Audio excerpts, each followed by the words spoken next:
আল্লাহ পাক তিনি বলছেন যে যে ব্যক্তি দুনিয়া চায় আমি তাকে দুনিয়া দেই, যে ব্যক্তি আখেরাত চায় তাকে আমি আখেরাত দেই। আমার কাছে দুনিয়াও আছে, আখেরাতও আছে। তার মানে যে ব্যক্তি দুনিয়া চায় আখেরাতে সে সুখ শান্তি থেকে সম্পূর্ণরূপে গাফিল থাকবে।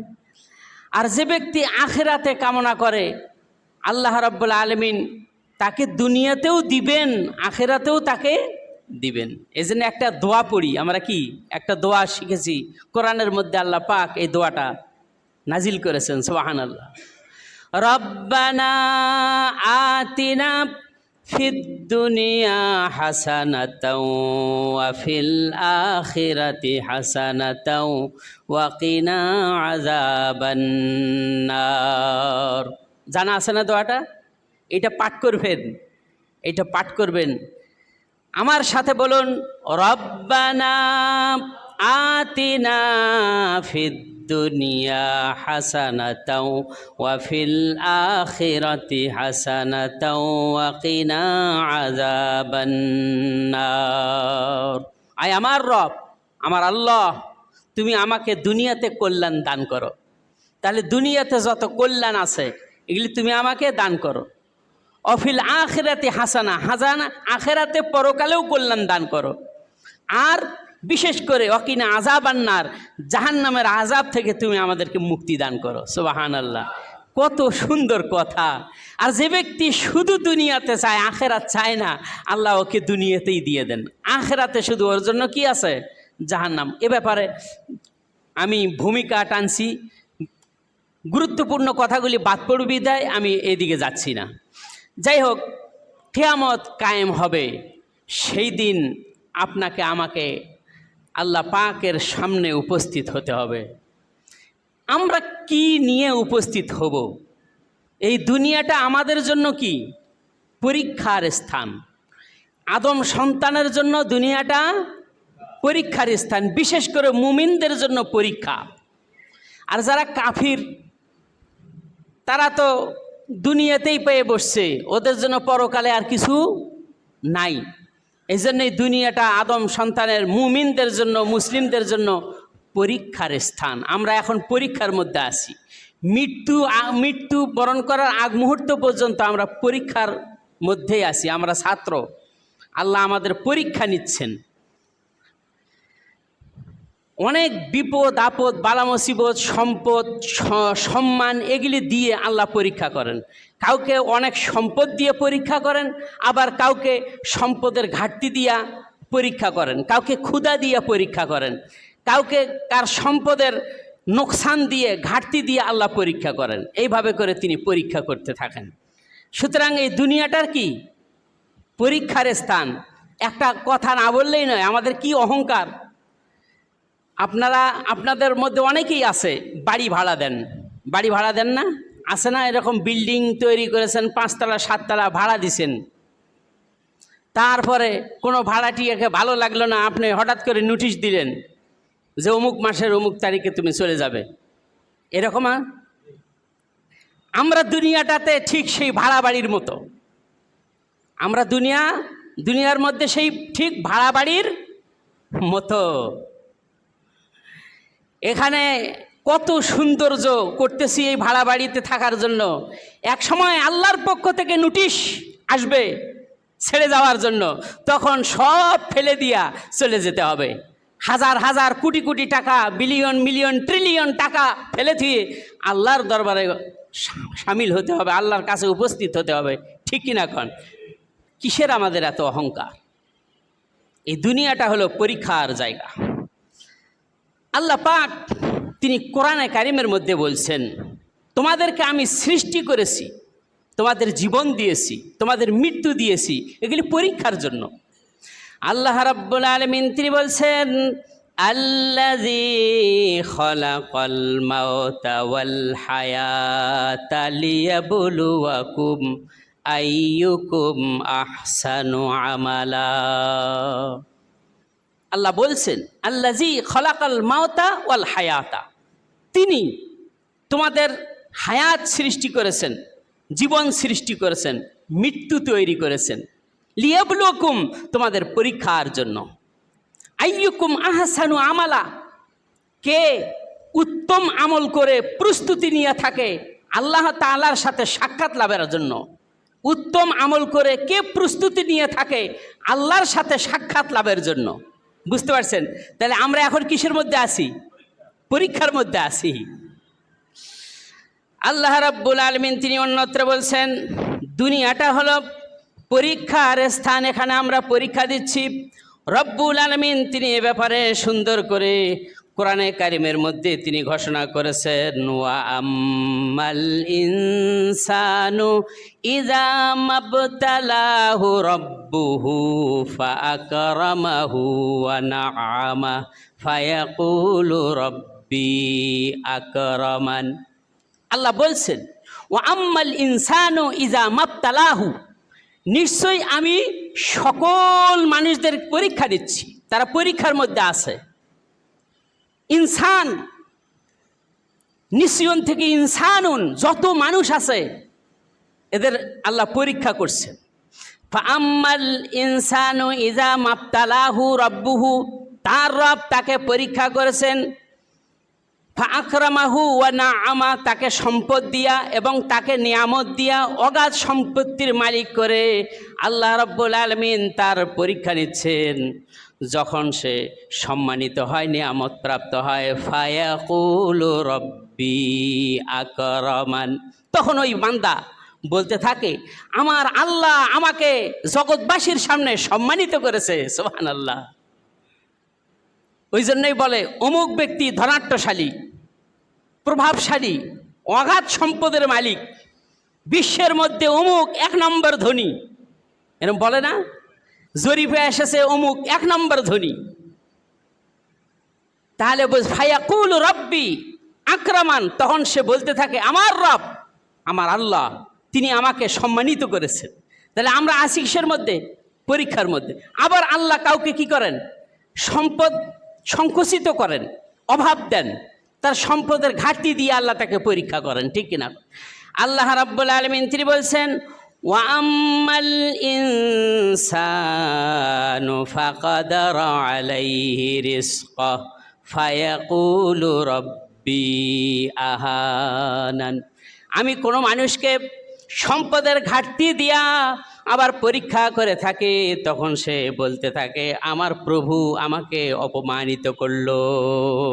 নাউজুবিল্লাহ। তাহলে আমরা এখন পরীক্ষার মধ্যে আছি। এই পৃথিবীটা পরীক্ষার স্থান। এই পৃথিবী কিসের স্থান? পরীক্ষা। আল্লাহ পাক এই পৃথিবীটাকে সৌন্দর্যময় করেছেন। সুবহানাল্লাহ। আকাশকে সাজিয়েছেন চন্দ্র গ্রহ নক্ষত্রপুঞ্জ দিয়া, সূর্য দিয়া, এইভাবে করে আকাশকে দেখার জন্য সৌন্দর্য করেছেন। জমিনকে সাজিয়েছেন সবুজ রং দিয়া, গাছপালা রঙগুলি সবুজ রং বিশিষ্ট গাছপালা দিয়েছেন, সবুজ রং বিশিষ্ট পাতা দিয়েছেন। আবার এর মাঝে মাঝে ঝর্ণা, নদী, খাল, বিল, সাগর, মহাসাগর এগুলিও দিয়েছেন। এই জমিনের মধ্যে রয়েছে পাহাড় পর্বত দিয়েছেন, কোথাও উঁচু কোথাও নিচু। এইভাবে করে আল্লাহ রাব্বুল আলামিন পৃথিবীটাকে সৌন্দর্যময় করে দিয়েছেন। সুতরাং আল্লাহ রাব্বুল আলামিন তিনি কোরআনে কারিমের মধ্যে বলছেন, ইন্না জাআলনা মা আলাল আরদি জিনাতাল লাহা লিয়াবলুয়াহুম আইয়ুহুম আহসানু আমালা। বান্দা শোনো, আল্লাহ কি বলছেন? সূরা কাহাফ, সূরা কাহাফের 7 নম্বর আয়াতে আল্লাহ ঘোষণা করছেন, ইন্না জাআলনা মা আলাল আরদি জিনাতাল লাহা, পৃথিবীতে যা কিছু আছে এ সব কিছুকে আমি সৌন্দর্যময় করে দিয়েছি, আকর্ষণীয় করেছি। এগুলি কি? আকর্ষণীয়। এই জন্যই মানুষ দুনিয়ার মায়া ত্যাগ করতে চায় না, ঠিক কিনা কন? দুনিয়ার মায়া মহব্বত ত্যাগ করতে চায় না। আল্লাহ বলছেন যে এগুলি আকর্ষণীয় করেছি কেন? লিয়াবলুয়াহুম, তাদেরকে পরীক্ষা করবার জন্য। আমরা যারা আছি আমাদের সকলকে, পৃথিবীবাসীকে পরীক্ষা করবার জন্য। আইয়ুহুম আহসানু আমালা, কে সর্বোত্তম আমলকারী। এটা পরীক্ষা। আমরা তো পরীক্ষা দেই দুনিয়াতে, এক ক্লাস থেকে এক ক্লাস পড়ে আর এক ক্লাসে যাওয়ার জন্য বছর শেষে একটা পরীক্ষা হয়। ওই পরীক্ষাতে পাশ করলে উপর ক্লাসে ওঠে, ফেল করলে নিচ ক্লাসেই থাকে, তাই কি না? কোন পরীক্ষার মাধ্যমে ডিভিশন হয়, সর্বক্ষেত্রে এই পরীক্ষা চলছে। বিসিএস ক্যাডার পরীক্ষা হয়, প্রশ্ন ফাঁস করলে মেধার মূল্যায়ন কমে যায়, ঠিক কি না? কোন এই জন্যই ছাত্র জনতা আন্দোলন করে তারপরে মেধার মূল্যায়ন চেয়েছে, ঠিক এইরকম করছে না, যা চোখের সামনে দেখতে পাচ্ছেন। তাহলে পরীক্ষার প্রশ্ন ফাঁস করা যায় না। দুনিয়াতে যেগুলি পরীক্ষা আমরা দিই ডিভিশন পাওয়ার জন্য, এগুলির প্রশ্ন ফাঁস করে না, প্রশ্নগুলি ফাঁস করে না। কিন্তু আল্লাহ পাক, আমরা পরীক্ষার্থী, আমাদের জন্য আল্লাহ প্রশ্ন ফাঁস করে দিয়েছেন। সুবহানাল্লাহ। দুনিয়াতে আমি তোমাদেরকে কিভাবে পরীক্ষা করব, লক্ষ্য করো। ওয়ালা নাবলুওয়ান্নাকুম বিশাইয়্যিম মিনাল খাউফি ওয়াল জু'i ওয়া নাকসিম মিনাল আমওয়ালি ওয়াল আনফুসি ওয়াস সামারাত ওয়া বাশশিরিস সাবিরিন। আল্লাহ বলছেন ওয়ালা নাবলুওয়ান্নাকুম, নিশ্চয়ই আমি অবশ্যই তোমাদেরকে পরীক্ষা করব। কে বলছেন? আল্লাহ পাক। খেয়াল করুন আমার দিকে। মিনাল খাউফি, ভয় ভীতি দিয়া, মিনাল জু'i, ক্ষুধা দিয়া। যখন দুর্ভিক্ষ হয় তখন ক্ষুধার তাড়নায় মানুষ গাছের পাতা পর্যন্ত খাওয়া শুরু করে। কি অবস্থা ফিলিস্তিনের দিকে লক্ষ্য করেন, তাদের কি ক্ষুধা, সব শেষ করে দিয়েছে ইহুদি, বরবাদ করে দিয়েছে তাদেরকে। বিভিন্ন দেশ থেকে ত্রাণ যাচ্ছে এই ফিলিস্তিনের মধ্যে, ঠিক কিনা? এখন তারা বুঝতেছে ক্ষুধা কি জিনিস। আমরা 3 বেলা খাই, বুঝি না ক্ষুধা কি, ওরা বুঝতেছে ক্ষুধা কি জিনিস। ওয়ানাকসিম মিনাল আমওয়াল, সম্পদের ঘাটতি দিয়া, ওয়াল আনফুস, তোমাদের মধ্যে থেকে কাউকে মৃত্যু দিয়া। বাবা আছে, সন্তান মরে গেছে, মা মরে গেছে, বোন মরে গেছে, এইরকম সম্পদের আপনার এই পরিবারের কাউকে মৃত্যু দিয়ে আল্লাহ কি করেন? পরীক্ষা নেন। এ পরীক্ষা হলো ধৈর্যের পরীক্ষা। আল্লাহ বলছেন ওয়াবাশশিরিস সাবিরিন, এই যে পরীক্ষাগুলি আমি 5টি পরীক্ষা নিচ্ছি, ধৈর্য ধারণ যে করবে তাকে সংবাদ দাও। সুবহানাল্লাহ। কখনো নিরাশ হবে না। নিরাশ তো হয় কাফের, নিরাশ কখনো মুমিন মুসলিমরা কখনো নিরাশ হয় না। সুতরাং কিয়ামতের দিন আল্লাহ রাব্বুল আলামিন কয়টি প্রশ্ন করবেন তা আল্লাহ রাব্বুল আলামিন ফাঁস করে দিয়েছেন প্রশ্নগুলি, যাতে করে বান্দারা এখন থেকেই মৃত্যুর পরে সুখ শান্তির জন্য প্রস্তুতি গ্রহণ করতে পারে।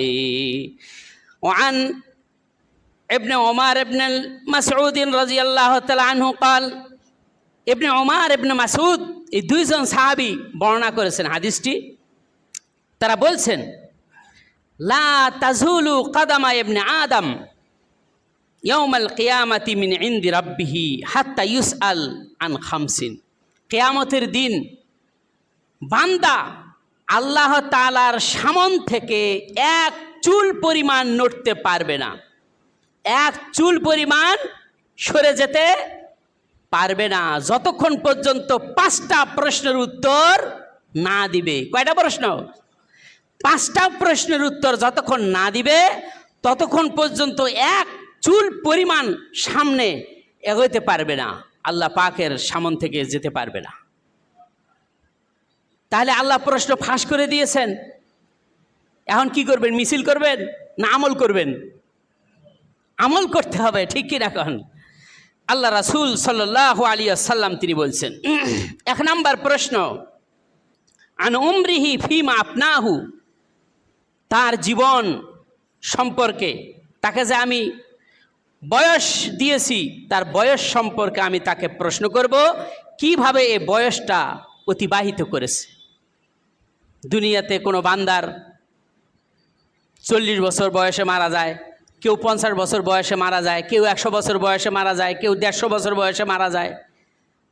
আমাদের পূর্বে যারা আসছিল তারা 500 বছর পর্যন্ত বেঁচে ছিল, তারপরে মারা গেছে, যায় নাই?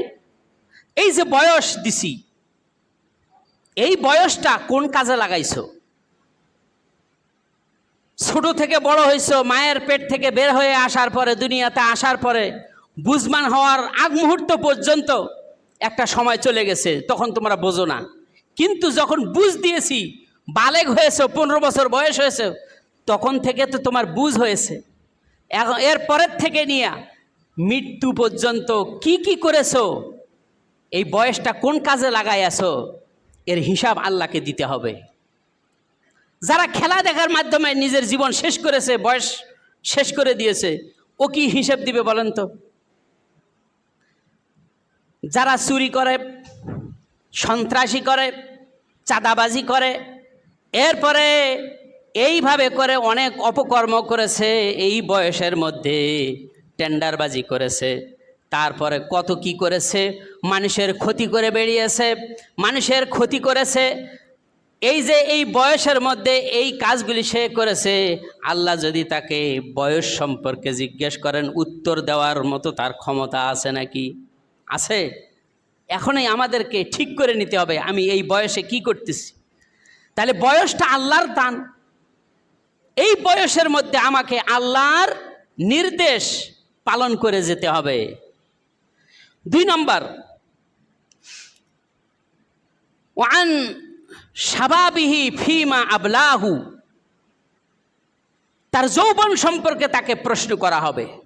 যৌবনে যখন পদার্পণ করেছো, এই যৌবন কালটা কি কোন কাজে লাগিয়েছো, এ সম্পর্কে জিজ্ঞাসা করা হবে। একটা হলো শিশুকাল, বাল্যকাল, একটা হলো যৌবনকাল, আর একটা হলো বৃদ্ধকাল। বৃদ্ধকালে তখন আর যৌবনের মতো শক্তি থাকে না, আর যৌবনকালে যে শক্তি, শিশুকালে আর সেই শক্তি থাকে না।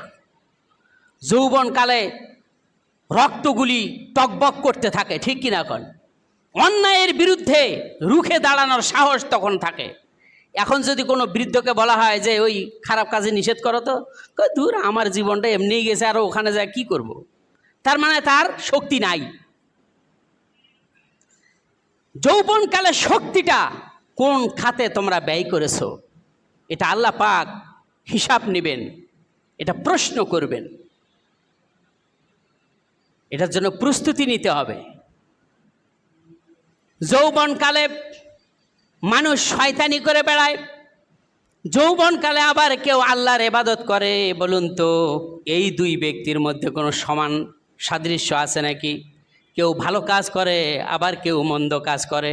আল্লাহ রাব্বুল আলামিন ওই ভালো কাজকারীকে সুফল দিবেন, পুরস্কৃত করবেন, আর মন্দ আমলকারীকে, যৌবনকালে সে মন্দ কাজ করেছে, চুরি করেছে, ডাকাতি করেছে, যেভাবে ইচ্ছা সে জেনা ব্যভিচার করে নিজের যৌবনকে নষ্ট করে ফেলেছে, ধর্ষণ করেছে, এইভাবে করে সে নিজের জীবনকে শেষ করে দিয়েছে। আপনার দুশ্চরিত্র নেতার পিছনে দৌড়াইয়া যৌবনকাল শেষ করে দিয়েছে, ইসলামের কাজে লাগে নাই, ইসলামের পথে তার যৌবনকাল কাজে লাগলো না, ইসলাম প্রতিষ্ঠার জন্য তার যৌবনকাল কাজে লাগলো না। বলুন তো, এই ব্যক্তিটি আল্লাহ রব্বুল আলামিনের কাছে কি জবাব দিবে? সরে যেতে পারবে? সুতরাং 2 নম্বর প্রশ্ন ছিল যে আল্লাহ পাক যে যৌবন দিয়েছেন, এই যৌবন কিভাবে তোমরা কাটিয়েছো, কোন কাজে লাগিয়েছো। 3 নম্বর প্রশ্ন, ও মালিহি মিন আইনা ইকতাসাবাতহু, তোমাকে যে আমি সম্পদ দিছি, এই সম্পদটা কিভাবে অর্জন করেছো, এই সম্পদ কেমনে অর্জন করলা, আল্লাহ এই প্রশ্ন করবেন। সম্পদ কেউ চুরি করে, চাঁদাবাজি করে অর্জন করতেছে, কেউ কলমের খোসা দিয়া এক ভাইয়ের জমি আর এক ভাই লিখে নিচ্ছে, এরকম নেয় না? ধনাট্যশালীর জমির পাশে একজন গরিব লোকের জমি আছে, সেই ধনাট্যশালীর লোভ ওই গরিব লোকের জমিটা কিভাবে নেওয়া যায়, এই জন্যই কি করে, যখন গরিব ব্যক্তিটি একটু বিপদে পড়লে পরে তাকে 500-1000 টাকা দেয়, নাও চলো ফিরো খাও, এরকম দিতে দিতে দিতে দিতে 50,000 টাকা জমে গেছে, 1 লাখ টাকা জমে গেছে। ও ব্যক্তি মনে করছে যে আমাকে তো এটা দিছে, এমনি হয়তো দেয়। কিন্তু এই ধনী ব্যক্তির মনের মধ্যে ওই যে জমিটা গ্রাস করার নিয়ত আছে সে তো জানে না। এখন একদিন বলতেছে, ভাই তোমার সহযোগিতা করলাম বিপদে আপদে, তো তোমার ওই জমিটা দাও, তোমাকে টাকা দিছি না? বলে হ্যাঁ। দিতে দিতে 1 লক্ষ টাকা হয়েছে, জমিটা আমার নামে রেজিস্ট্রি করে দাও। টাকা তো নিশ্চয়, এখন তো আর দিতে পারবে না, জমিটা দাও। এইভাবে করে কলমের খোঁচা দিয়া জমি লেখে নেয়। আহা, আল্লাহ বলছেন, আল্লাহ রাসূল বলছেন, ওয়া মালিহি মিন আইনা ইকতাসাবাতহু, তুমি যে সম্পদ অর্জন করেছো এটা কিভাবে অর্জন করেছো তার হিসাব দাও। আজকে বাংলাদেশে দেখবেন প্রত্যেকটা পণ্যের দ্রব্যের মধ্যে ভেজাল ভেজাল দিয়ে রাখছে, আর মানুষের ক্যান্সার, অসুখ, নানান রোগ ব্যাধি। যে ফরমালিন মৃত ব্যক্তির মধ্যে প্রয়োগ করে যাতে পচে না যায়, এই ফরমালিন এদেশের মানুষ অসাধু ব্যবসায়ীরা খাবারের মধ্যে দেয়, বলে নাউজুবিল্লাহ। কলার মধ্যে মেডিসিন দিয়া কলা পাকায়, দেয় না? এরম করে না? এরপরে তরমুজের মধ্যে মেডিসিন দিয়ে রাখে যাতে বেশি দিন থাকে। এই রকম প্রতিটি জিনিসের মধ্যে, খাদ্যের মধ্যে ভেজাল দিয়ে রাখছে। আহারে, এই মানুষগুলির নৈতিক চরিত্র কিভাবে পরিবর্তন হবে আল্লাহই ভালো জানে। আর আছে চুরি, আর হলো ধোঁকাবাজি। কিভাবে ধোঁকা দিবে একজন আর একজনকে? নিজের ভাই আর এক ভাইকে ধোঁকা দেয়, আপন ভাই। এরকম আছে না? এইভাবে করে সম্পদ অর্জন করে, মাপে কম দেয়, ওজনে বেশি নেয়। একটা লুঙ্গির দাম, একটা গামছার দাম যদি 50 টাকা হয়, সেটার দাম চেয়ে বসে থাকে হলো 300 টাকা। তার অর্থটা কি? এর অর্থ হলো সে তো অর্ধেকটা অন্তত বলবে। দেখছেন, চিন্তা করছেন? একটা মোবাইল আপনি কিনতে যান, সে মোবাইলের দাম যদি থাকে 1000 টাকা, আপনার কাছে যাবে 3000 টাকা, 4000 টাকা। ওর ধারণা আমি তো ডাবল বলছি, অন্তত অর্ধেকটা তো দাম বলবে। দেখছেন বাঙালি চালাক কত! আর বাঙালি এমনও চালাক, যেটা 1000 টাকা বলে 3000 টাকা বলে, সেটার দাম বাঙালি এখন বুঝছে 500 টাকা বলে তারপর চলে যায়, তুই দিলে দে, না দিলে নাই। কথা কি আমি ভুল বলছি? এই যে দেখছেন, এই জন্য বলা হয়েছে অমালিহি মিম্মান আইনা ইকতাসাবাতহু, তার সম্পদ সম্পর্কে আমি জিজ্ঞাসা করব কিভাবে সে এটাকে অর্জন করেছে, বৈধ পন্থায় না অবৈধ পন্থায় এই সম্পদটা অর্জন করলো কিভাবে। তারপরে আর একটা প্রশ্ন হলো ওয়াফিমা আনফাকাহু, ওই সম্পদটা অর্জন করার পরে সে কোন খাতে ব্যয় করেছে, আমি এর হিসাব নিব। 4 নম্বর প্রশ্ন হলো সম্পদ যে আমি তাকে দিছি, এই সম্পদ কোন খাতে ব্যয় করেছে। আমাদের দেশে যাত্রা প্যান্ডেলের গান হয়, আছে কি না? কোন কেউ 1000 টাকা, 50,000 টাকা, 500 টাকা, 1000 টাকা দান করে। বলেন তো, যাত্রার গান এটা হারাম না হালাল? হারাম। তাহলে আমাদের দেশের এমনও মুসলমান আছে, একটা গান শুনে 10,000 টাকা দেয়। একটা ওয়াজের প্যান্ডেল করলে সেখানে লোক পাওয়া যায় না, দানের কথা বললে তো মুখ ঘুমটায়া তারপরে মুখ ফিরিয়ে চলে যায়, আর বলে কি ব্যবসা খুলছে। এরকম কথা বলে না? বলে ব্যবসা খুলছে। অথচ কোরআনের পথে দান করতে হবে, হাদিসের পথে দান করতে হবে, ইসলামকে প্রসারিত করার খাতে দান করতে হবে। তা না করে গানের প্যান্ডেলের জন্য, থিয়েটার এগুলির জন্য ব্যয় করে, সিনেমা হলের ব্যবসা করে, জুয়ার ক্ষেতের ব্যবসা করে, সেখানে দান করে। আমাদের দেশের এইভাবে করে অসাধু কিছু লোক আছে যারা এই খারাপ কাজ, অশ্লীল কাজে তারা কি করে? সাহায্য সহযোগিতা করে। আল্লাহ বলছেন, আল্লাহ রাব্বুল আলামিন সারা পৃথিবীর সমস্ত মানুষদেরকে লক্ষ্য করে আল্লাহ পাক তিনি বলছেন, তাআওয়ানু আলাল বিররি ওয়াত তাকওয়া ওয়ালা তাআওয়ানু আলাল ইসমি ওয়াল উদওয়ান। তোমরা ন্যায় পরহেজগারিতার কাজে সাহায্য সহযোগিতা করো। আপনি ধর্মীয় অনুষ্ঠান পালন করছেন, তাফসির মাহফিল করছেন, আপনি গিয়ে টাকা উঠায় বেড়াচ্ছেন দোকানে দোকানে, তার মধ্যে একটা হিন্দুর দোকানও আছে, সেখানে গিয়েও আপনি টাকা নিয়েছেন, ভাই আমাদের তাফসির মাহফিলে টাকা দেন। সেও দিল না? আমার কথা খেয়াল করবেন, সেও দিল। যখন পূজার সময় আসলো, দুর্গা পূজা, সরস্বতী পূজা, এই যে পূজা যখন আসে, আপনি তো আপনার মাহফিলের সময় তার কাছে গিয়ে টাকা নিয়েছেন। এখন পূজার সময় সে আপনার কাছে এসেছে, আমার পূজা মণ্ডপের জন্য কিছু টাকা দেন। তখন কি করবেন? কি করবেন? আপনার হাতে একখানা চিঠি ধরে দিয়েছে, খাম দিয়েছে, চিঠি দিয়েছে, জনাব সলিমুল্লাহ সাহেব আপনার দাওয়াত থাকলো অমুক দুর্গাপূজা, এই দিনে ওই দুর্গাপূজা হবে, আপনার এখানে দাওয়াত থাকলো। আপনি যতই নামাজ পড়েন, রোজা করেন, সেখানে তো যাচ্ছেন। ওই যে ভোট তো আপনাকে একটা দিছে, আপনি গেছে। তারপরে সেখানে গিয়ে দুর্গাপূজা উপলক্ষে 50,000 টাকা দিলেন, 10,000 টাকা দিলেন। আল্লাহ রাব্বুল আলামিন তিনি বলছেন, তাআওয়ানু আলাল বিররি ওয়াত তাকওয়া, ন্যায় কাজে পরহেজগারিতার কাজে তোমরা একজন আরেকজনকে সাহায্য করো। ওয়ালা তাআওয়ানু আলাল ইসমি ওয়াল উদওয়ান, কোনো শিরকিয়াতের কাজে, খারাপ কাজে, গানের প্যান্ডেলে তোমরা কখনো সাহায্য সহযোগিতা করবে না। এ কথা কার? আল্লাহ পাকের। আল্লাহ রাব্বুল আলামিনের রাসূল সাল্লাল্লাহু আলাইহি ওয়াসাল্লাম এই প্রশ্নগুলি, আল্লাহ পাক রাসূলের মাধ্যমে প্রশ্নগুলি তিনি ফাঁস করে দিয়েছেন, যাতে পৃথিবীবাসী সতর্ক হয়ে যায়।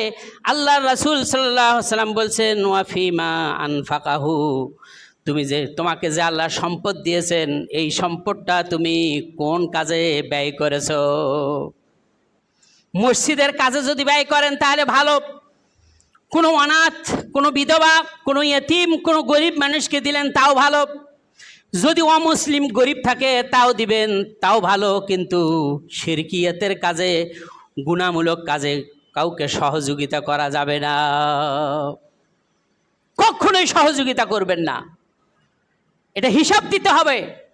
আমি একটু ব্যাখ্যা দিয়ে বুঝাই দিচ্ছি, কিন্তু এটা প্রশ্ন দিবে। প্রশ্ন আল্লাহ করেছেন, পৃথিবীবাসীর কাছে প্রকাশ করে দিয়েছেন আপনাকে সতর্ক করার জন্য, ঠিক কিনা কর। তারপরে 5 নাম্বার প্রশ্ন হলো, ওয়ামাযা আমিলা ফিমা ইলমা, আমি যে তোমাকে জ্ঞান দিয়েছি, বিবেক দিয়েছি, বুদ্ধি দিয়েছি, এই জ্ঞান অনুযায়ী তুমি কি আমল করেছো? ভালো আমল করছো না খারাপ আমল করছো? এই প্রশ্নের উত্তর না দেওয়া পর্যন্ত তুমি এক চুল পরিমাণ সামনে আগাইতে পারবে না। জ্ঞান আল্লাহ দেন নাই? বাজারে গেছেন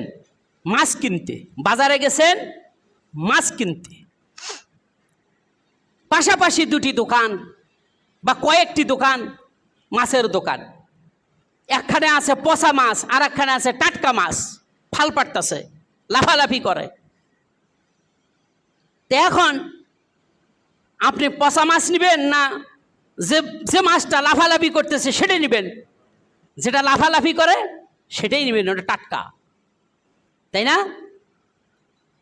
তাহলে এখানে আপনার জ্ঞান বুদ্ধি খাটাইলেন, পচা মাছ থেকে গন্ধ বাইরেছে, এটা খাওয়া যাবে না। আবার বাড়িতে নিয়ে গেলে তো স্যাং স্যাং করতেই থাকবে, কাম পাই নাই আর পচা মাছ নিয়ে আসছে, এরকম করবো না বাড়িতে। সুতরাং জ্ঞান আল্লাহ দিছেন ভালো মন্দ বিচার করবার। এই জ্ঞান কোন কাজে লাগাইছো?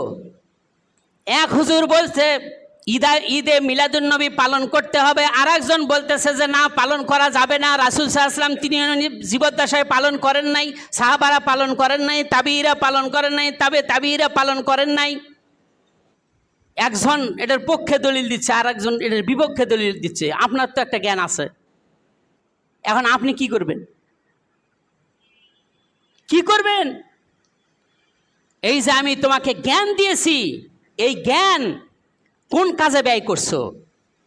কোন আমল করার ক্ষেত্রে? বেদাতি আমল করার ক্ষেত্রে, শিরকি আমল করার ক্ষেত্রে, না তাওহীদ ভিত্তিক সুন্নত ভিত্তিক আমল করার ক্ষেত্রে? কোন ক্ষেত্রে জ্ঞানটা ব্যয় করেছো আর কি আমল করেছো? সুতরাং আল্লাহ পাক এই প্রশ্নগুলি করবেন কিয়ামতের দিন। তাহলে আমাদেরকে অবশ্যই এখনই তা প্রস্তুতি নিতে হবে, ঠিক কিনা কর? আল্লাহ রাসূল সাল্লাল্লাহু আলাইহি ওয়াসাল্লাম তিনি বলছেন, ওয়ান আবি হুরায়রা রাদিয়াল্লাহু তাআলা আনহু قال قال رسول الله صلى الله عليه وسلم يؤتى بالعبد يوم القيامة কিয়ামতের দিন আল্লাহ রাব্বুল আলামিন তার বান্দাদেরকে উপস্থিত করবেন। ফায়াকুলু লাহু লাহু, আল্লাহ তাআলা বান্দাকে তখন বলবেন, আলাম আজআল লাকা সামান, এ বান্দা আমি তোমাকে কি কর্ণ কান দেই নাই শোনার জন্য? ও বাসারান, দেখার জন্য কি আমি তোমাকে চক্ষু দুটো দেই নাই? ও মালান, এবং তোমাকে আমি সম্পদ কি দেই নাই? ও ওয়ালাদান, এবং সন্তান সন্ততি কি আমি তোমাদেরকে দেই নাই? ও সাখারতা লাকাল আনআম, কত গবাদি পশু, উট ভেড়া দুম্বা মহিষ গরু ছাগল, কত কি গৃহপালিত পশুগুলি আমি তোমার আয়ত্তাধীন করে দিয়েছিলাম। সুতরাং ওয়াল হার্স, বিঘা বিঘা সম্পত্তি দিয়েছি চাষাবাদ করবার জন্য। ধান চাষ করছো, গম চাষ করছো, এইভাবে করে চাষাবাদের জন্য আমি জমি জমাও তোমাকে দিয়েছিলাম। ও তারাকতুকা তিরারা আসিব, আর আমি তোমাকে সমাজের রাষ্ট্রের নেতা মোড়ল বানিয়েছিলাম। নেতামিগিরি করছো, মোড়লগিরি করছো। ও তারাবিআ ফাকুনতা তাজুন্নু আন্নাকা মুলাকি, তুমি কি ধারণা করো নাই যে কিয়ামতের দিন আমার সাথে তোমার সাক্ষাৎ হবে? এই আশা কি তোমার ছিল না? এই আশা কি আমাদের নাই? আল্লাহর সাথে আমার সাক্ষাৎ হবে, প্রত্যেকের এই আশা আমাদের নাই? অবশ্যই আছে। তা আল্লাহ পাক প্রশ্ন করবেন, তোমাকে কান দিলাম, চোখ দিলাম, সম্পদ দিয়েছি, গবাদি পশুর মালিক করে দিয়েছি, তোমাকে নেতা বানিয়ে দিয়েছি, জনগণের নেতা হইছো, সমাজের নেতা হইছো, আরো কত কি। তে এখন আমার সাথে যে তোমার সাক্ষাৎ হবে, এটা কি তুমি আশা করছিলা? তখন কলা, তখন সে বলবে ফায়াকুলু লা, না, এ আশা আমার নাই। বুঝতে পারছেন? তাহলে বর্তমানে এই হাদিসটা আপনি লক্ষ্য করুন, যারা এই হাদিসের মধ্যে যে গুণগুলি দেওয়া হয়েছে, এই গুণগুলি যার মধ্যে আছে সে একজন অহংকারী। ইল্লা মাশা আল্লাহ, এর থেকে কিছু আল্লাহর তাদেরকে রক্ষাও করতে পারেন, কিন্তু অধিকাংশই অহংকারী হয়ে থাকে এত সম্পদের মালিক হওয়ার পরে। আমার গাড়ি আছে, বাড়ি আছে, দেশে তো 2-3টে বাড়ি আছে, বিদেশেও আছে। এদেশে যদি আমার থাকা না হয়, বিদেশের বাড়িতে আমি যাব, সেখানে থাকব। গ্রিন কার্ড আছে, ফ্রি ভিসা আছে, কত কি।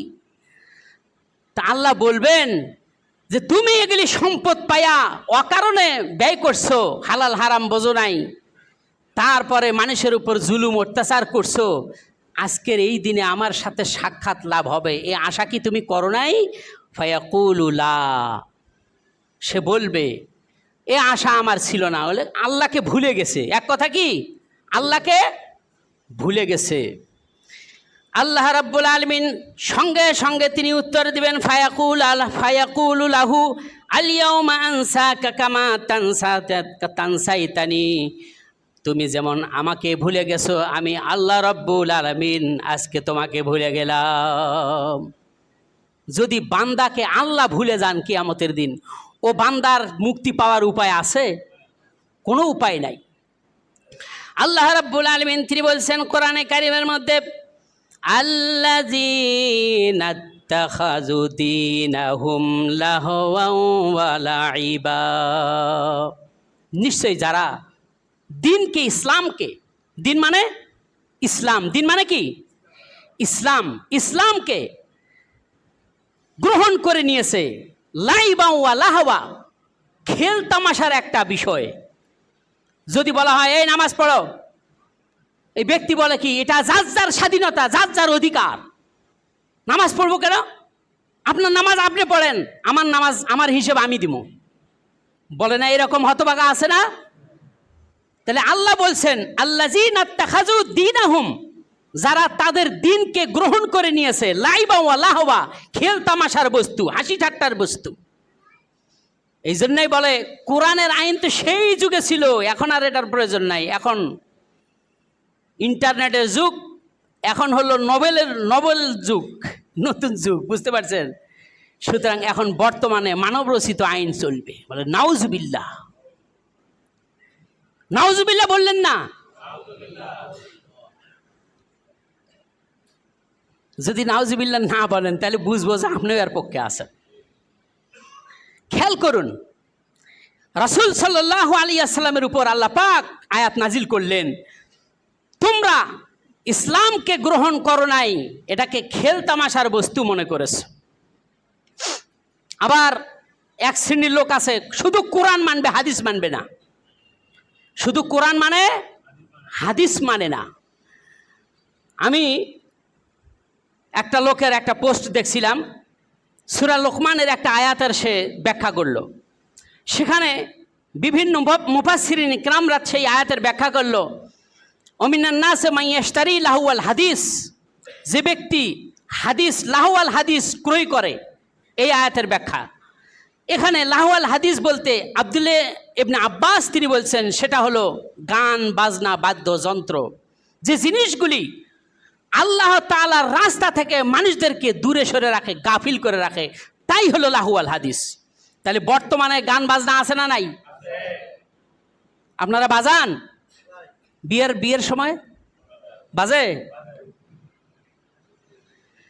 আল্লাহ পাক তিনি বলছেন আল্লাযীনা ইত্তাখাযু দীনাহুম, যারা তাদের দিনকে, আপনি বিয়া হলো শরীয়ত ফরজ করে দিয়েছে, এটা হালাল, সেখানে আপনি গান বাজনা আনলেন। তাহলে দিনকে মানতে গিয়ে আপনি গান বাজনা ঢুকায়া ইসলামকে কি করলেন? খেল তামাশার বস্তু বানিয়ে দিলেন। আল্লাহ পাক বলছেন ওয়াগররাতহুমুল হায়াতুদ দুনিয়া, আর দুনিয়ার সৌন্দর্যে মোহ হয়ে তোমরা আখিরাতকে ভুলে গেছো। দুনিয়া তোমাকে ধোঁকার মধ্যে ফেলে দিয়েছে, ধোঁকা খেয়েছো তোমরা, আখিরাতকে কি করছো? ভুলে গেছো। আল্লাহ পাক তিনি বলছেন বান্দারে শোন, আল-ইয়াউমা নানসাহুম কামা নাসু লিকা ইয়াউমিহিম হাযা, আজকের এই কিয়ামতের দিনে আমি আল্লাহর সাথে সাক্ষাতের ব্যাপারে যেরকম তোমরা অমনোযোগী ছিলে, আমার সাক্ষাতের ব্যাপারে তোমরা আশা রাখো নাই, আমাকে ভুলে গিয়েছিলে, সুতরাং আজকে আমি তোমাদেরকে ভুলে গেলাম।